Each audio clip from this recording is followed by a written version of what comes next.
we did for their 50th or 55th. We had a big party at the church.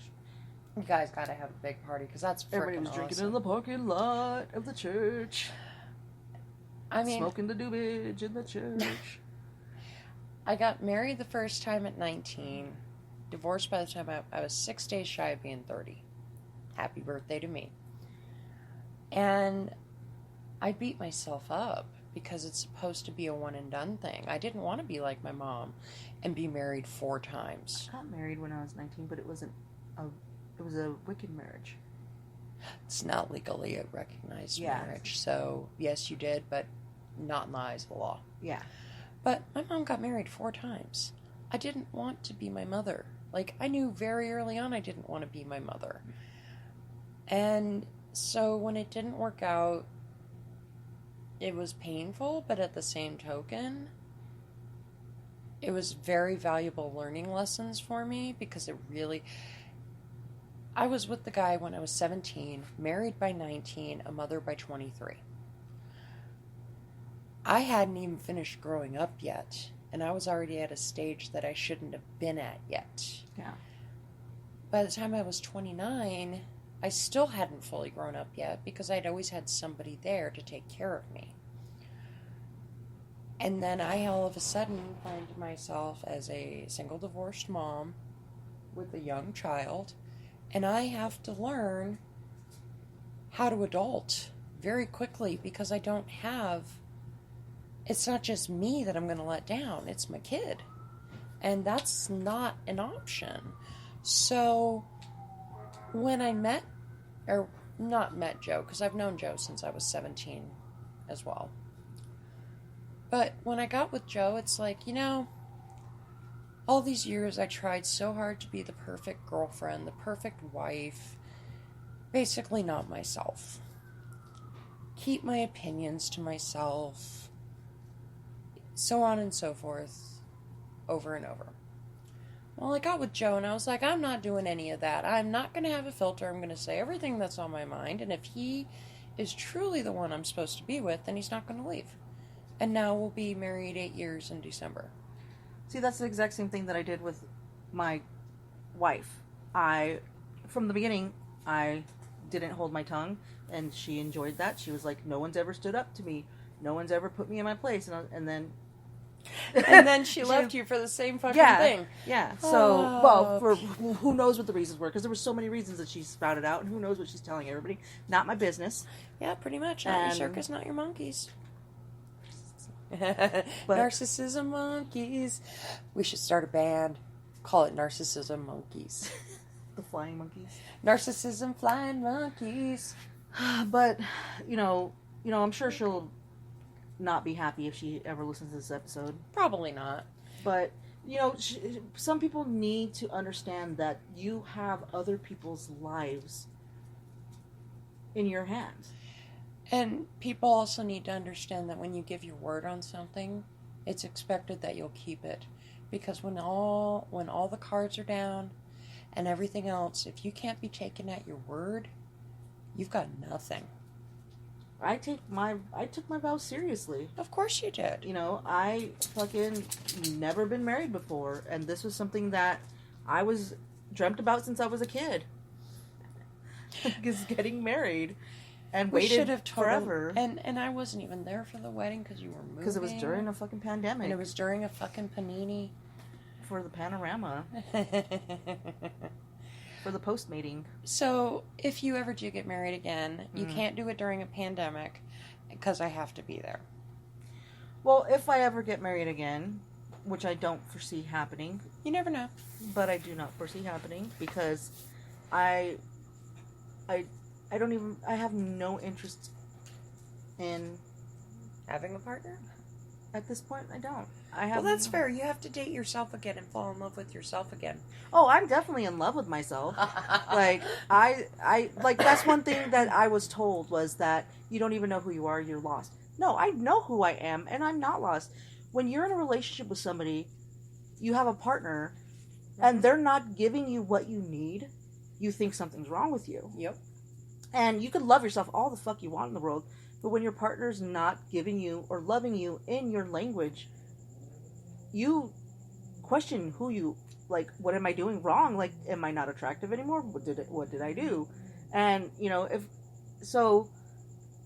is, you have a responsibility to somebody to be supportive and to love them no matter what. Yep. And she said she didn't want to support me and she didn't want to put the effort in. So, and that's why I'm back here in Arizona. Yeah, no, I get it. And I'm not trying to bash her. No, I'm not trying to bash her either. And I think that you two just weren't... Definitely from two different worlds, because I came from Maryville. She only was 5 miles away, but that lifestyle 5 miles away was very white. Very, very white. And different. There, you know, she told me that there was Mexicans in her class, but most of them were in like special ed or in like the other classes that, yeah, like ESL classes and shit like that. Like, so we were, you know, grew up in the fucking hood where Gang Squad was there every day. Like, Yep. So the other day someone told me that I'm white passing, and that pissed me off. I told you that pissed me off. So I'm wondering if my wife thought because I was white passing that I'm not. That you're not Mexican at heart. Yeah, like I'm fucking. You know, because a lot of people see me and they don't see that. Because when I first started going to the park and they found out that I was Mexican and not white, they threw soda cans at me. Yeah, and I walked home. It was wow. I'll write their names here. Okay, yes. And tell you who they were. No. Yeah, and I know you're good friends with them. Well, especially this one. Yeah, yes and no, like Facebook acquaintances. Yeah, so even though this one is this one, you know, still fucking, they threw sodas at me and was like, "You're Mexican?" And I'm like, "Mark's fucking Mexican too," but they let him stay because he was one of the boys. And I was like, just because he has a dick, it's okay. Yeah. Oh, isn't because wasn't it okay because this one was this and this one was this and it was okay. Well, and we're writing little notes to each other so we don't like out these people. It's like the 90s all over again. I want to play MASH. I want to live in a mansion. No, I do not. That's too much work. I will live in my car. We live in a mansion, bitch. We got somebody to clean. Yes, and we need to have our witch's garden. And our 15 cats. Oh my god, I don't know if I could stand 15 cats. Think about all the poop. Oh, good point. That's supposedly the reason why. Oh god, that's the stupidest shit I've ever read. Yeah. But anyways, so like I feel that my ex didn't see me as that because she's very passionate about black rights and stuff like that. But is she not passionate? I don't think that she is passionate about that others have. Is it that she... And I'm not using this word in a negative way. Is it that she's ignorant to the plights of other races? I think she has I'll be 100 with you. She had a lot of white guilt, and she even admitted to her white guilt. And because she was related to Robert E. Lee, and like had her past family had slaves. There's nothing wrong with having white guilt. But you have to recognize that having that white guilt... There's other races there. There is white privilege. Oh, definitely. And she knows that she had that. And that's something that we all... You know what? We're going to stop. Because, Okay, yeah, okay. We're going to stop there. Yes. So if you're listening to this, I apologize if I offended you. I don't mean to offend you. We're just having a podcast. A little kiki. Oh, my Jesus. Well, I guess that's just the end of it. All right, that's the dogs. But honestly, oh wow, I had a thought and then it just disappeared. That's my ADD right there. Like that's why I have this freaking paper. Like I was like, I need to write things down just in case I forget. But you know, I am sure I wasn't the perfect partner because no one is perfect. No, I tried to be. I promise you, I tried to be. You can't be perfect. You just have to be yourself, and sometimes that doesn't work. Well, it was mostly like keeping the house clean. Like my health, what's it called? Mental health? No, the self-care. Oh yeah. My self-care is cleaning and having a clean environment, and you know that's my self-care. And like we need to a lot of people don't think that is self-care.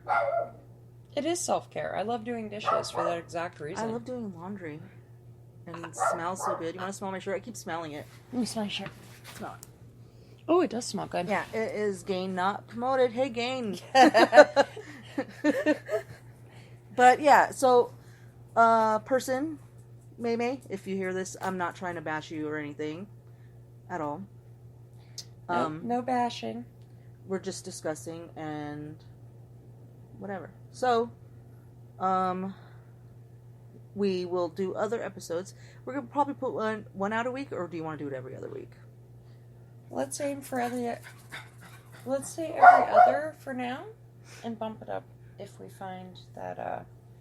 Well, my watch is dead and I haven't put it back on the charger because in 10 days I know We could totally do we it. have. Well, right now we'll figure it out. Okay, we'll figure it out. What day is today? Thursday. Yes, all day. So should we do it every Thursday? Yeah. Every other Thursday? We could do that. We'll do it Thursday. I'm gonna write this down. We're gonna do a podcast Thursday, and this is Roosevelt Rebel is gonna be, yeah, or maybe we'll do a whole new show. Who knows? We'll just do what we want to do because we're allowed to. And nothing but love. Blessed be. Well, this has been Roosevelt Rebel, and I'm Tisa, and this is Something About Mary. Woohoo! And thank you for listening for the past hour and 11 minutes. Wow. Well, we get talking, we don't stop. I We went know. down a loop. We go down rabbit holes. This is the problem when you have two people with ADHD or ADD. And have known each other for over almost 30 years. Almost 30 fucking years. figured that Did the out. math. And got torn apart. Two star-crossed lovers got torn apart by a mother Who was homophobic. Yeah. But we have some episodes coming up, and they're going to be about systematic racism. We're going to do a Pride episode because it is Pride, so maybe we should do that soon. We can do that, 'Cause and we June can is interview only- my oldest. We're going to do another episode about narcissism, and we'll have notes with these things. And we're going to do something about sexism and glass ceilings. See, I wrote notes down. This dog needs to be... Debarked. Yeah, right. You love it. That's your husband coming home. So thank you for tuning in. We'll be back in a week or two. And check me. I'm on Rebel Mayhem on Facebook and OGTR Beltran, and TikTok is Rebel Mayhem. But things are happening. It's under construction. Some things may be changing. So I'll update you guys. Thanks for listening. Bye.